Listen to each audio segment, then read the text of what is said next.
You're listening to the ESO Network, your station for all things geek. Hey there, welcome to episode 247 of the Soul Forge podcast.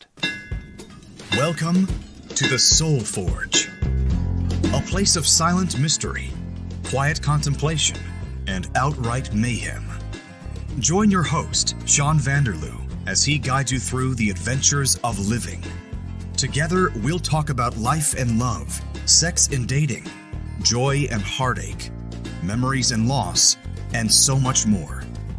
Don't worry, it's not nearly as pretentious as it sounds. Get ready for life, the universe, and everything on the Soul Forge.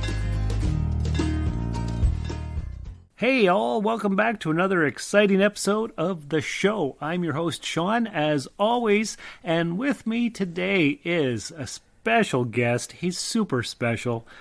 It's my brother Curtis. The specialist. You are the specialist. That is true. So, this week, what we're going to talk about is things that we use to define us. And you and I have had several conversations about this, wouldn't you say? I would say several.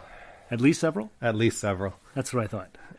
Verging on more than several. Really? Really. Has it been that many? I think so. That's quite a bit then. Randomly. Yes, and none of those are recorded. They are not recorded. For posterity. No. Or reference purposes. But we're going to do one now. Or legal. That is also true. Yes. So, you've been on the podcast a couple times.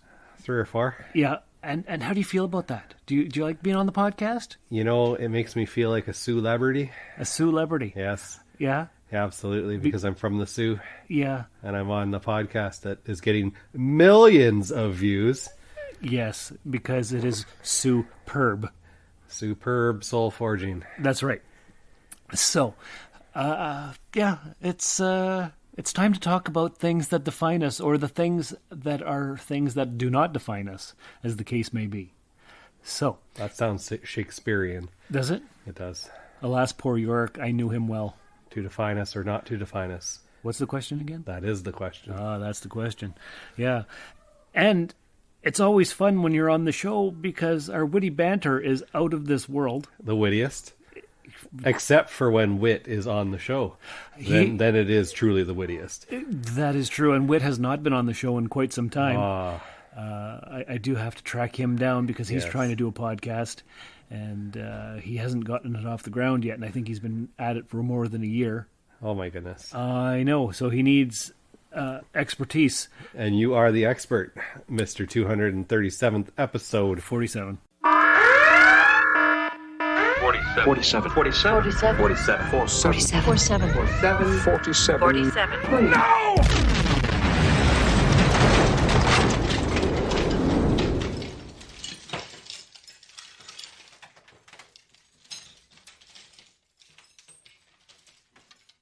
$247th episode. Yeah, plus the 300 and some I did on Rusted Robot podcast. Absolutely. And the dozens and dozens I did with Paul and Dan. And if I carry the one correctly, that's at least over 700 episodes. That was an accounting joke. Yeah, was it funny? It was very funny. Because you're an accountant. Because I'm an accountant and I carried the one. Yeah. Yeah. Okay.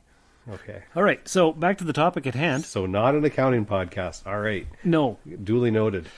Right, because that's something I have never covered on the podcast before, is what it means to be an accountant, and maybe you'd like to regale the listeners with that one day. Maybe I would, but not on this episode. Not today. That is not the question or the answer. Correct.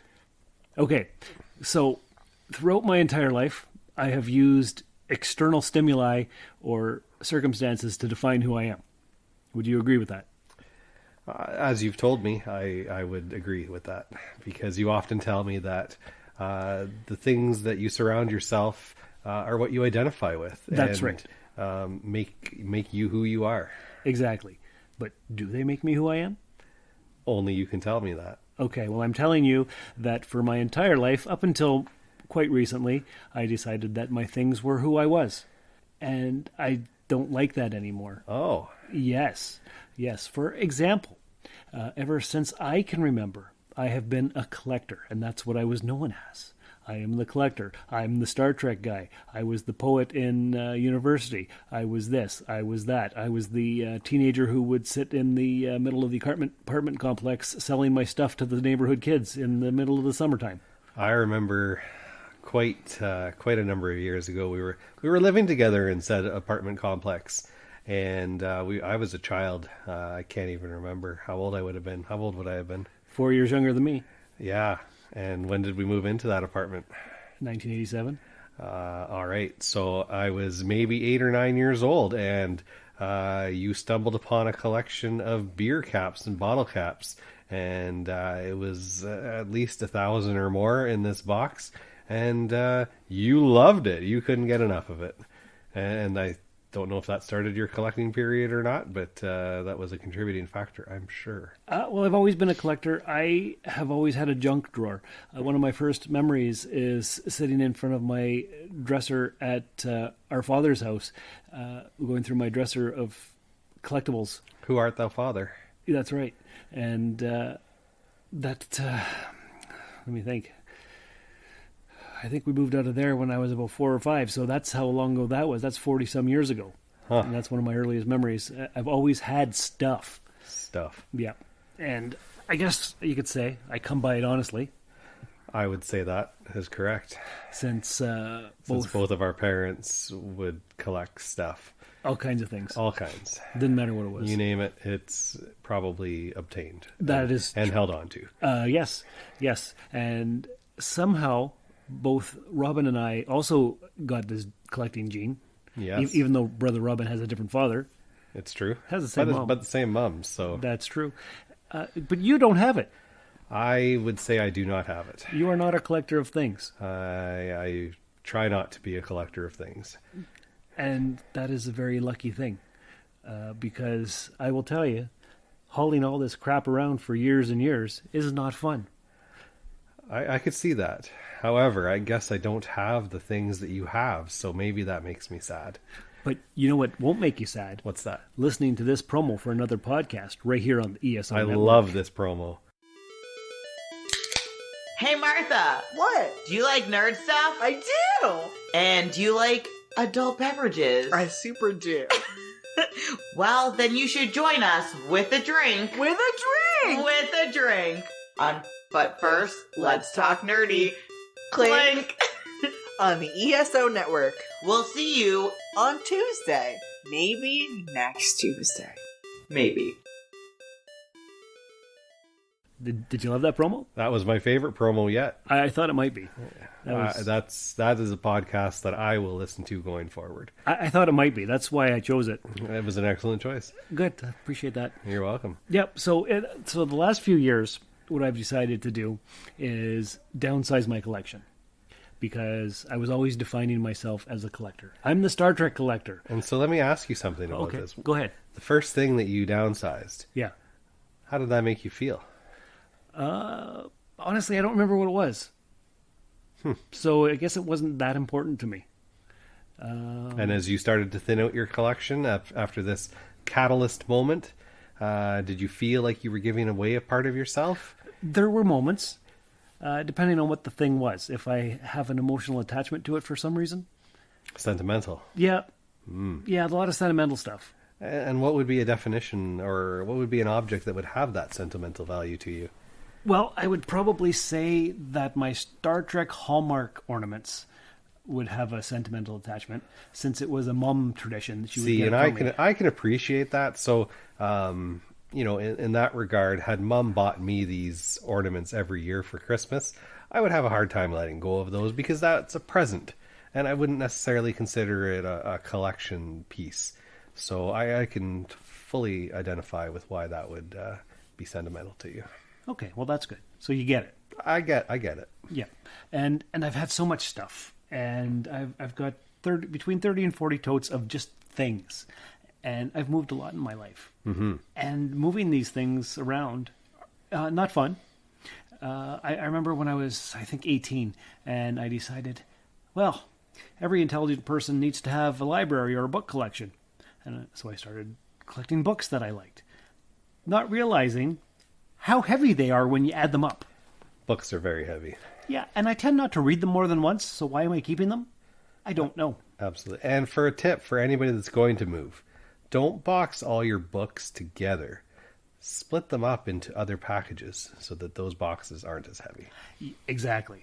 Just a pro tip, life hack, Yeah, if you will. it's a thing I've learned along the way. Yes. Yeah, because Important for people to know that. Yeah, because you would think, oh, they're all books. We'll just put them in the same box. Exactly, but then it just means it's too heavy. Maybe half the box could be books. Half the box, absolutely. The rest could be throw pillows. For sure. Yeah, because you need something light in there. Yeah. If it's dictionaries, probably not half a box. Probably not. Maybe a third. Maybe a third. Right. But why do you have more than one dictionary? It could be different languages. Oh, you might have a Klingon dictionary, an English dictionary, and a French to English dictionary, or maybe Spanish, or whatever other thing you would like. Exactly. Different editions. New words get added to dictionaries all the time. That's true. And I actually do have a big, thick, heavy dictionary that I bought back in university because I was an English major. Have I looked at it recently? No. Do I? Are you a Dictionary of the Year Club a member? Is that a thing? I don't know. It probably is. I wouldn't be surprised. And it would be funny, so we're going to have to Google that later. Dictionary of the Month Club. I would say Dictionary of the Year Club. So once a year. Once a year. Because, yeah, you might not I want... can't see a new dictionary coming out once a month. That would be awfully weird. That would be awfully weird. I don't think new words are invented that often. No, but you might need your Ukrainian dictionary. You might Oh, need that your, is true. Your Australian slang dictionary. You know. Yes, there are many types of dictionaries out there. So that is quite correct. And if there is not a club of said avenue, then maybe that's our new business plan. Oh, that's a good idea. You sound like Brother Robin. Mr. Get Rich Quick scheme and never make any money. So yeah. So anyway, long story short is over the last few years I've decided to start downsizing. It's difficult though, because I've had this stuff for like 30 years, some of it. Right.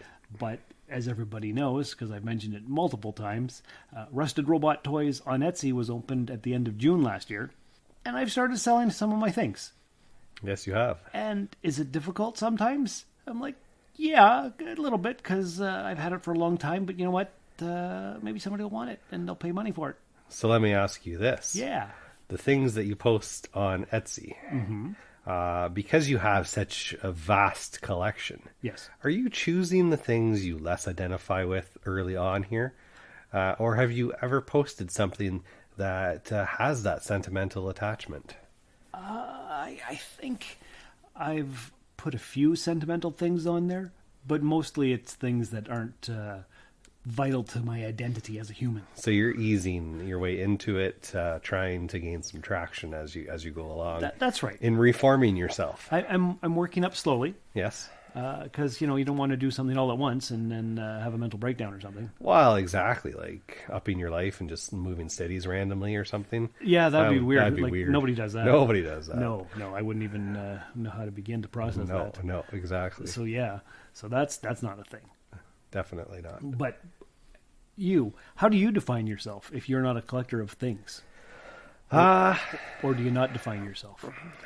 I have worked very hard not to define myself, and in fact, maybe that is defining myself. So I am a sports fan. Mm-hmm. The team I cheer for, most specifically, is the Toronto Maple Leafs.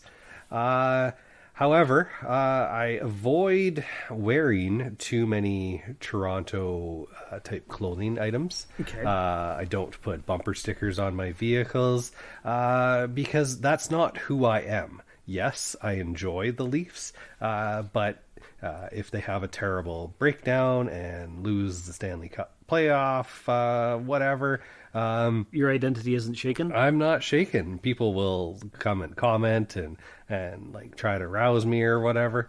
But honestly, it's just a team I cheer for. Yeah, I'm disappointed that they didn't do well. But because I don't identify as that, a Leaf fan, Ultra fan, whatever, I don't want people to see me like that. And so I avoid wearing those clothes out in public unless I'm going to a game.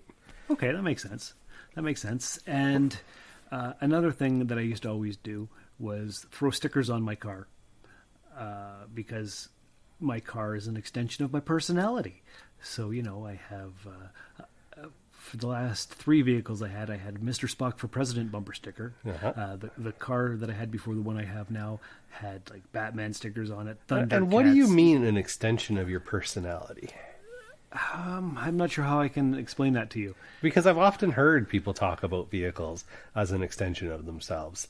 And for myself, my vehicle is a tool. Right. To get me places and to do the things I need. Mm-hmm. I have a truck because I plan to haul a trailer, and sometimes I like to haul equipment and go camping. And so I have the box that holds more things. So it fits my lifestyle. Mm-hmm. But I wouldn't call it an extension of myself. I would call it a tool. Okay. Well, for me, I've always decorated it up to showcase my personality, like Mr. Spock for President. Yes. On this car here that I got last year, I have not put any stickers on the outside of it. And do you feel naked? Not particularly. It's something that I think about every once in a while, like, oh, I should put that sticker on. But I don't want people to know it's me anymore. Like I used to be the guy who had the black Mazda 3 with all the crappy stickers on it. And now I've got a Nissan Rogue, and everybody has a Nissan Rogue, so I'm incognito. And it's kind of cool. So you're hiding. No, I'm not hiding. Oh, okay. Because I still have my what, I don't know what you'd call it, decoration on my mirror hanging down. You got a dice dangler from the mirror? I don't have a dice. What is it? I've got just a bunch of stuff.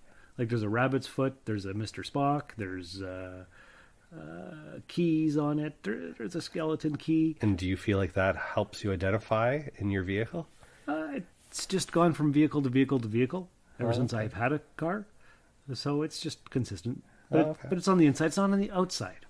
Oh, and what does that mean? It means I still have 7 more Mr. Spock for President bumper stickers because I bought 10 from eBay one time, maybe 10 or 12 years ago, and they've been on every car except for this one. But I have enough left over that for all your future cars till the end of my life, pretty much. Absolutely. Yeah.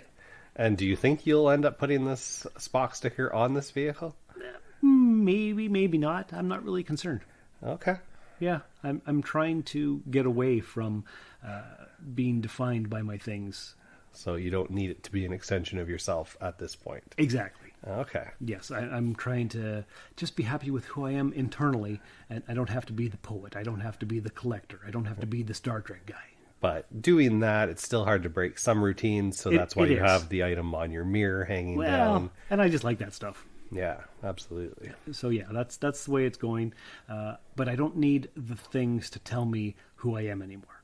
And that's what this episode is all about. Yes. And so what did the Sean the Poet tell you who you were? I was the young intellectual. You know, okay. You know, because I went away to school and got an English literature degree, and I was like hanging around with all these people that were smart and, you know, all into semiotics and literary theory. Did you feel as smart as those people? No, I felt like a dumbass. And is that why you obtained the books to... No, I got the books before I went away to school. Okay. Yeah, it seemed like something that was a good idea. I see. Yeah. I kind of do things sometimes without really knowing what the outcome is going to be or why I'm doing them. Right. It seemed like a good idea Sean at the the time. Poet could match these intellectuals that you were hanging out with that you felt like you weren't really a part of? No, they were always way more into things than I was. And that's what I found too for most of the things that I'm into. There's people that are way more into it because I just don't care enough. Yeah, I learned that early on in life that anybody that I was competing with, there was always going to be somebody out there trying much harder to have more of whatever, know more about a particular subject. And I find that I try to kind of find the middle ground. I don't need to be the best at something, but if I'm interested, I learn enough to know, and then I can go and, if I need more details, go to the expert. I don't need to be that expert. I don't want to be that expert, because I like to have a broad range of abilities and talents and understanding, and yeah, I guess that's how I identify myself, as somebody that kind of plays the middle, and maybe that's the middle child in me that does that as well. I don't know. And without a psychologist here to psychoanalyze us, that's right. We don't know. We can't know. No, that's right. Exactly. But so yeah, that's what's going on here. I'm getting rid of things. It's being a little bit slower than I would like, but this weekend at Vintage Games and Junk here in Sault Ste. Marie, Ontario on Queen Street from 11 to 5, I will be selling some of my things in the back room. So any local listeners who hear this in time, come check it out. It's this coming, Saturday the 30th of April, 2022 for any time travelers. So, anything else we should discuss or cover before we go? I think we're good. I think that's plenty of self-identification for one evening. Self-discovery. Sounds about right. So, all you listeners out there, make sure you take care of yourselves and each other. Check me out on TikTok. I've been on there for a week now, maybe 9 days, 10 days, and you are TikToking it up. I'm TikToking it up, and I'm putting out videos, and I'm being ridiculous, and it's fun, and it's a time suck and a rabbit hole. Soulforge Podcast is my handle there, surprisingly enough. So anyway, leave a 5-star review for this podcast. Check it out everywhere that you can find fine podcasts. And until next time, remember, the only person that can save you is you. Thank you for listening to another episode of the Soulforge Podcast. Your support is greatly appreciated, and we hope you'll tune in again next time. Remember that you can visit soulforgepodcast.com for all of our social media links, and don't forget to share the show with everyone you know. The Soulforge Podcast is your best source for living your best life. Think about it. This has been a broadcast of the ESO Network. Be part of the crew and help support our shows by donating to our ESO Patreon or by shopping at the TeePublic store, which can all be found at www.esonetwork.com. The ESO Network, your station for all things geek.